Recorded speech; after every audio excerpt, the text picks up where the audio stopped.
지난번 모두 평안하셨습니까? 우리 함께 사도신경으로 새벽 기도회를 시작하겠습니다. 나는 전능하신 아버지 하나님, 천지의 창조주를 믿습니다. 나는 그의 유일하신 아들, 우리 주 예수 그리스도를 믿습니다.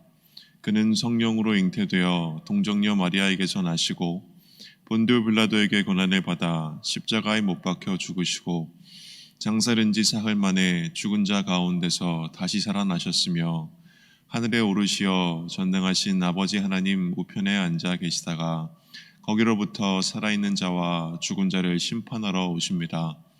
나는 성령을 믿으며 거룩한 공교회와 성도의 교제와 죄를 용서받는 것과 몸의 부활과 영생을 믿습니다. 아멘. 우리 함께 찬송가 265장 찬양하겠습니다.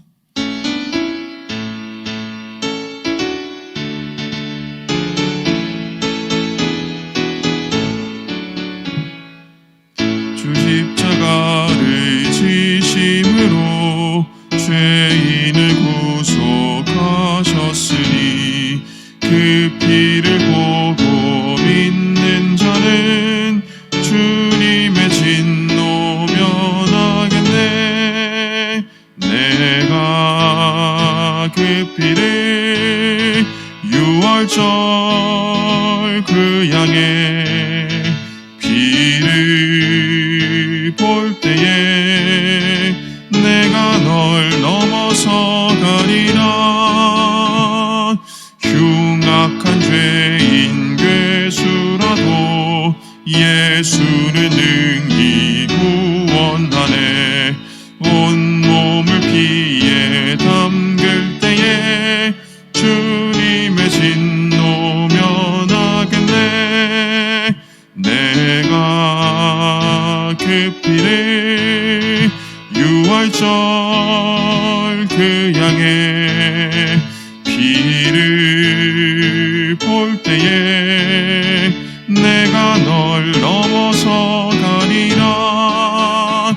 심판할 때에 모든 백성 행한 일대로 보응받네. 주님의 피로 죄 씻으면 주님의 진노 면하겠네. 내가 그 피를 유월절 그 양의 피를 볼 때에 내가 널 넘어서 가리라. 구주의 사랑 크신 은혜 보혈의 능력 의지하세. 심판의 불이 내릴 때에 주님의 진노 면하겠네. 내가 그 피를 유월절 그 양의 피를 볼 때에 내가 널 넘어서 가리라. 아멘. 하나님께서 우리에게 주시는 말씀 요한복음 11장 47절에서 57절까지의 말씀입니다. 요한복음 11장 47절부터 57절까지의 말씀입니다.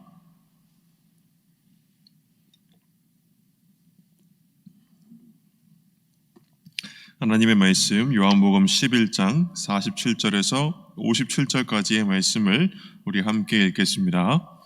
이에 대제사장들과 바리새인들이 공회를 모으고 이르되 이 사람이 많은 표적을 행하니 우리가 어떻게 하겠느냐. 만일 그를 이대로 두면 모든 사람이 그를 믿을 것이요 그리고 로마인들이 와서 우리 땅과 민족을 빼앗아 가리라 하니 그 중에 한 사람 그 해의 대제사장인 가야바가 그들에게 말하되 너희가 아무것도 알지 못하는도다. 한 사람이 백성을 위하여 죽어서 온 민족이 망하지 않게 되는 것이 너희에게 유익한 줄을 생각하지 아니하는도다 하였으니 이 말은 스스로 함이 아니요 그 해의 대제사장이므로 예수께서 그 민족을 위하시고 또 그 민족만 위할 뿐 아니라 흩어진 하나님의 자녀를 모아 하나가 되게 하기 위하여 죽으실 것을 미리 말함이러라. 이날부터는 그들이 예수를 죽이려고 모의하니라. 그러므로 예수께서 다시 유대인 가운데 드러나게 다니지 아니하시고 거기를 떠나 빈들 가까운 곳인 에브라임이라는 동네에 가서 제자들과 함께 거기 머무르시니라. 유대인의 유월절이 가까우매 많은 사람이 자기를 성결하게 하기 위하여 유월절 전에 시골에서 예루살렘으로 올라갔더니 그들이 예수를 찾으며 성전에 서서 서로 말하되 너희 생각에는 어떠하냐? 그가 명절에 오지 아니하겠느냐 하니 이는 대제사장들과 바리새인들이 누구든지 예수 있는 곳을 알거든 신고하여 잡게 하라 명령하였음이러라. 아멘.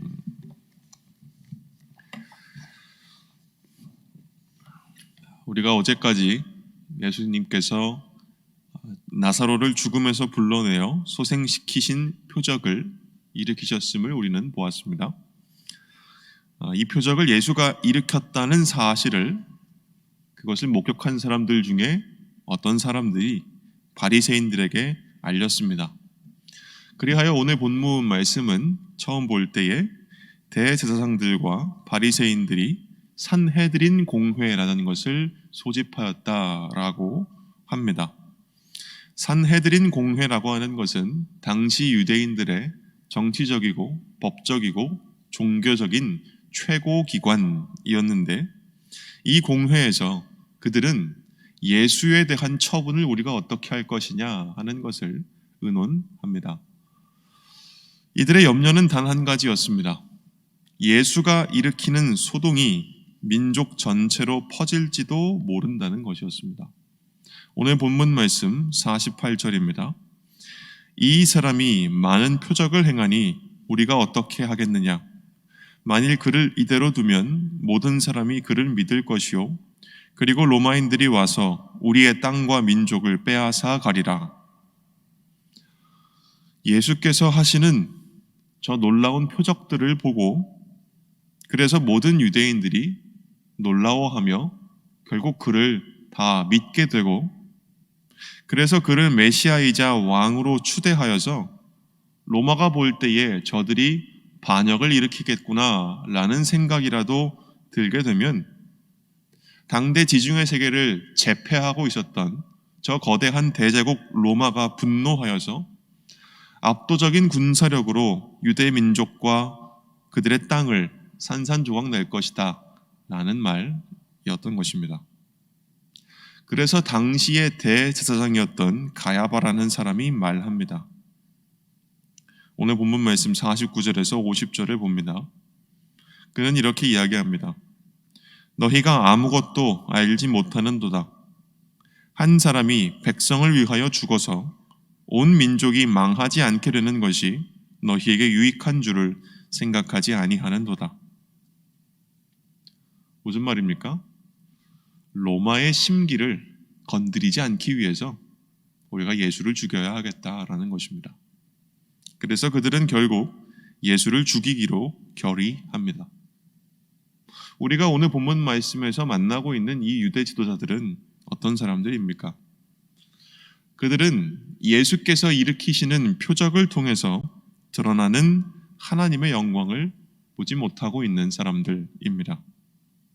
그것은 그들이 하나님의 마음과 뜻을 깨닫고 거기에 일치하려고 애쓰지 않기 때문입니다. 이들은 예수께서 일으키시는 표적을 보지 못하고 있는데 그들에게 중요한 것은 무엇이냐면 자신들의 기득권과 전통을 지키고 자신들이 속해 있는 체제를 유지하는 것, 그것만이 이들에게 중요한 유일한 한 가지였습니다. 그렇기 때문에 이들은 그 모든 것을 송두리째 뒤흔드는 예수를 반체제범으로 낙인 찍고 그를 죽이고자 합니다. 명분은 그럴듯합니다. 이를 죽이는 것이 우리의 민족을 위하는 것이고 우리의 민족을 살리는 것이다 라고 이야기하지만 그들이 정말로 자신들의 민족을 사랑해서라기보다는 그들이 자신들이 속해 있는 이 체제와 기득권을 그저 유지하고 싶을 뿐인 것입니다. 이들은 죽음을 넘어서는 생명이신 예수를 믿지 못하고 도리어 죽음을 두려워하며 그것을 피하기 위해서 할 수 있는 노력을 다하는 사람의 모습이다라고 할 수 있겠습니다. 예수를 제대로 믿지 않는다면 이들의 모습은 곧 우리들의 모습이 되는 것입니다. 우리는 죽음을 두려워할 것이 아니고 우리에게 때때로 찾아오는 손해보는 일을 두려워할 것이 아니고 우리의 두려움과 불안을, 고통을 두려워할 것이 아니고 이 유대인들과 같은 모습이 우리 안에 생길 것을 두려워해야 합니다. 내가 지금까지 누려왔던 것들을 지키기 위해서 지금 내 눈앞에 너무도 분명하게 드러나 있는 하나님의 뜻과 하나님의 역사하심을 배반하고 도리어 하나님을 적대하게 되는 이러한 지경에 빠지지 않도록 우리는 깨어 있어야 하는 것입니다. 오늘 본문 말씀에서 예수님은 어떤 분이십니까? 우리 함께 읽어보도록 하겠습니다. 예수님은 세상을 구원하시는 하나님의 일이 자신을 죽음으로 몰고 감에도 그 길을 피하지 않으십니다. 오늘 본문 말씀에서 결국 산헤드린 공회에 속한 이 지도자들은 예수를 죽이기로 합니다. 그런데 그들은 이렇게 이야기를 했습니다. 한 사람이 죽으면 그것이 모든 민족을 살리는 길이다. 이렇게 이야기를 했는데 이 말에 대해서 오늘 요한복음은 이렇게 말하고 있습니다. 오늘 본문 말씀 51절에서 52절입니다. 이 말은 예수께서 그 민족을 위하시고 또 그 민족만 위할 뿐 아니라 흩어진 하나님의 자녀를 모아 하나가 되게 하기 위하여 죽으실 것을 미리 말함이러라. 무슨 말입니까? 당시의 유대 지도자들이 자신들의 이익을 위해서 예수를 죽이는 것이지만 바로 이 예수께서 죽으심으로써 하나님께서 자신의 구원을 이루신다라는 말씀인 것입니다. 이처럼 하나님은 인간의 잔혹한 폭력을 구원의 계기로 바꾸십니다. 유대인들의 민족과 나라를 지키기 위한 예수 살해는 도리어 세상을 위한 대속의 죽음이 될 것입니다. 생명의 사건, 나사로를 소생시키신 그 생명의 사건이 예수를 죽이는 그 죽음의 사건을 불러올 것이지만 도리어 그 죽음이 많은 이에게 생명을 주게 되고 예수께서는 죽음 한복판에서 부활하심으로써 자신의 말씀, 곧 나는 부활이요 생명이다 라고 하셨던 그 말씀이 참이라는 것을 드러내실 것입니다. 그러나 지금 이 순간 예수님의 입장에서 보면 예수께서 걷고 계시는 이 길은 사실 너무도 피하고 싶은 길입니다. 예수께서는 수차례에 걸쳐서 표적들을 행하셨습니다. 그로써 예수님은 자신이 하나님에 의해 보냄받은 분이심을 드러내셨습니다. 동시에 자신이 어둠과 죽음 안에 놓여 있는 이 세상을 구원하는 빛이요 생명이요 생수의 강이심을 예수님은 드러내셨습니다. 자신 안에 진리가 있다는 것을, 다시 말해 하나님의 마음과 뜻이 자신을 통해 완전히 드러나 알려진다는 것을 예수님은 밝혀주셨습니다. 그런데 예수께서 이러한 표적들을 행할수록 물론 그를 믿는 이들도 있었지만은 또한 많은 사람들이 이 표적을 명확하게 보면서도 그를 믿지 않고 그를 저버리고 그를 거부하고 그를 대적하고 마침내는 당신이 행하시는 그 표적, 바로 그것 때문에 그를 죽이려고 모의하고 있습니다.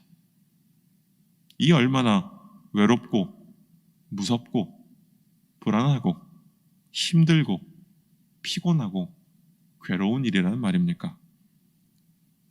그런데도 예수님은 이 길을 묵묵히 가고 계십니다. 그러니 우리가 요한복음에 예수님께서 자신은 하나님의 영광을 위하여 일한다라고 하시는 말씀을 들을 때에 우리는 그 말씀이 결코 간단히 내뱉는 말씀이 아니라는 사실을 알아야 합니다. 와, 역시 우리 예수님 대단해. 멋져. 역시 예수님이니까 이렇게 하실 수 있지. 라고 반응할 수 있는 일이 결코 아닌 것입니다.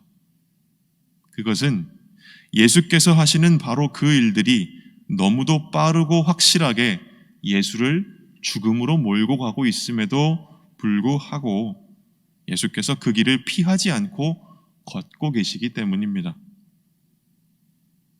왜 예수님은 이렇게 자신의 길을 가십니까? 그것은 오직 자신을 보내신 아버지의 뜻을 완수하고 그로써 아버지께 영광 돌리기 위해서 예수는 이 길을 가고 계시는 것입니다. 그렇다면 오늘 본문 말씀이 우리에게 주시는 교훈은 무엇입니까? 우리 함께 읽어보겠습니다. 우리도 예수와 함께 하나님이 세상에 보내신 사람들로서 하나님의 뜻을 이루기 위해 걸어갑시다. 예수님은 어떻게 이 길을 걸어가실 수 있었을까요? 어떻게 이렇게 자신을 죽음으로 몰고 가는 그 길을 걸어가실 수 있었을까요? 예수님께서 특출나게 담대한 분이셔서 그렇습니까? 아니면 예수께서 미래를 다 알고 계셔서 그렇습니까? 그래서가 아닙니다. 예수께서 자신이 하는 일이 자신을 죽음으로 몰고 감에도 불구하고 그 길을 갈 수 있었던 것은 단 하나의 이유밖에 없습니다. 그 길을 그분이 충분히 감당할 수 있는 분이어서가 아니라 그것이 자신을 보내신 분의 뜻이었기 때문에 그렇습니다. 자신을 보내신 아버지의 뜻을 이루는 그것이 죽음보다 더 강력하게 예수를 압도하였던 것입니다. 그래서 예수께 중요했던 것은 내가 이거를 하다가 죽느냐 사느냐의 문제가 아니라 그분 자신이 세상에서 하나님의 뜻을 완수하느냐 아니냐, 이것이 더 예수님께 중요했던 것입니다. 이것이 죽음의 위협에도 불구하고 예수께서 자신의 길을 가실 수 있었던 그 단 하나의 이유였습니다. 보냄받은 사람은 보내신 분의 뜻을 행한다. 이것이 예수의 전 존재가 자리하고 있는 유일한 정체성이었습니다. 예수께서는 바로 이 정체성에 사로잡힌 바 되셨기 때문에 죽음의 위협이 실제적이고 두려운 것이 분명했지만은 그것이 자신을 보내신 아버지의 뜻을 이루기 위해 걷는 그분의 발걸음을 멈추게 할 수 없었던 것입니다. 사랑하는 여러분, 우리도 하나님께서 이 세상에 자신의 뜻을 이루게 하시려고 보내신 사람들입니다. 우리도 예수를 보며 예수와 같이 하나님이 당신의 뜻을 이루기 위해 나를 보내셨다는 사실을 깨달을 수 있기를 빕니다. 우리가 여기에 사로잡힐 때에 우리는 아버지께 모든 것을 다 맡기고 오직 그분의 뜻을 완수하기 위하여 정진할 수 있습니다. 이 믿음 안에서 죽음은 그저 죽음일 뿐 우리에게 아무것도 하지 못할 것입니다. 소설가 최인호 선생이라는 분이 계시는데 돌아가셨습니다. 그분이 생전에 오랫동안 암투병 생활을 하면서 그것을 기록으로 남기신 적이 있습니다. 그 글에서 그는 자신이 암투병을 하면서 어떻게 기도하였는지를 쓰시는데요. 그분은 암투병 생활 끝에 이렇게 기도하게 되었습니다. 주님, 이 몸은 목판 속에 놓인 엿가락입니다. 그러하오니 저를 가위로 자르시든 엿치기를 하시든 엿장수이신 주님의 뜻대로 하십시오. 우리 주 엿장수의 이름으로 바라나이다. 아멘. 유쾌하지 않습니까? 유쾌하지만 묵직한 신앙인의 자세가 여기에 담겨 있습니다. 예수를 믿는다는 것은 바로 이렇게 당당하고 든든한 삶을 산다는 것입니다. 예수께서는 어떻게 그 길을 갈 수 있었는가? 그것은 내가 하나님의 보냄을 받은 분이고 보냄을 받은 사람이고 그분에게 중요했던 것은 보내신 분의 뜻을 이 세상에서 이루는 것. 그것이 중요했기 때문에 예수님은 그 길을 가실 수 있었던 것입니다. 그리고 바로 그 정체성이 확고하게 섰을 때에 예수께서는 죽음을 두려워하지 않으실 수 있었습니다.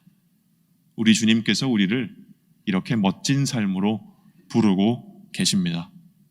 이 부르심에 응답하는 은총이 우리 모두에게 주어지기를 주님의 이름으로 기원합니다. 아멘. 우리 함께 기도하겠습니다. 사랑과 은혜가 풍성하신 하나님 아버지, 예수께서 그 길을 어떻게 가실 수 있었는가 다시 한번 돌아봅니다. 하나님께서는 인간의 악한 일도 돌이키시고 바꾸셔서 하나님의 구원을 이루시기 위하여 사용하시지만 그 길을 걷는 예수께 그것은 죽음의 위협으로 다가왔습니다. 그럼에도 불구하고 예수께서는 자신을 죽이기 위해 모의하는 그 사람들의 모의에도 불구하고 그것을 피하지 않으시고 그 길을 묵묵히 걸으셨음을 기억합니다. 그것은 오직 예수께서 아버지의 마음과 뜻과 하나가 되시고 자신을 보내신 아버지 하나님의 뜻을 이루기 위하여 힘쓰는 분이셨기에 예수께서 그 길을 걸으실 수 있었음을 우리가 기억합니다. 주여, 두렵고 떨리는 마음으로 그러나 감사하고 기쁜 마음으로 우리도 구하오니 주여, 이 예수와 같은 마음을 우리도 품을 수 있도록 주님 우리에게 은혜를 베풀어 주시옵소서. 하나님, 연약한 우리들에게 믿음을 주십시오. 부활이요 생명이신 주님을 믿을 수 있도록 도와주십시오. 그리하여 죽음도 두려워하지 않는 담대함과 용기와 마음의 든든함을 우리에게 허락하여 주십시오. 부활이요 생명이신 주님 안에 있는 우리를 그 어떤 죽음도, 그 어떤 두려움도, 그 어떤 손해도 뒤흔들 수 없다고 우리가 믿고 그 믿음 안에 올곧게 설 수 있도록 주님 도와주십시오. 그리하여 우리도 예수와 같이 하나님께서 이 세상에 보내신 사람들로서 오직 하나님의 뜻을 이루기 위하여 오늘 내가 속해 있는 삶의 자리에서 힘쓰고 애쓰는 주님의 자랑스러운 백성들 될 수 있도록 주여 우리에게 은혜를 베풀어 주시옵소서. 예수 그리스도의 이름으로 기도드립니다. 아멘. 하늘에 계신 우리 아버지, 아버지의 이름을 거룩하게 하시며 아버지의 나라가 오게 하시며 아버지의 뜻이 하늘에서와 같이 땅에서도 이루어지게 하소서. 오늘 우리에게 일용할 양식을 주시고 우리가 우리에게 잘못한 사람을 용서하여 준 것 같이 우리 죄를 용서하여 주시고 우리를 시험에 빠지지 않게 하시고 악에서 구하소서. 나라와 권능과 영광이 영원히 아버지의 것입니다. 아멘.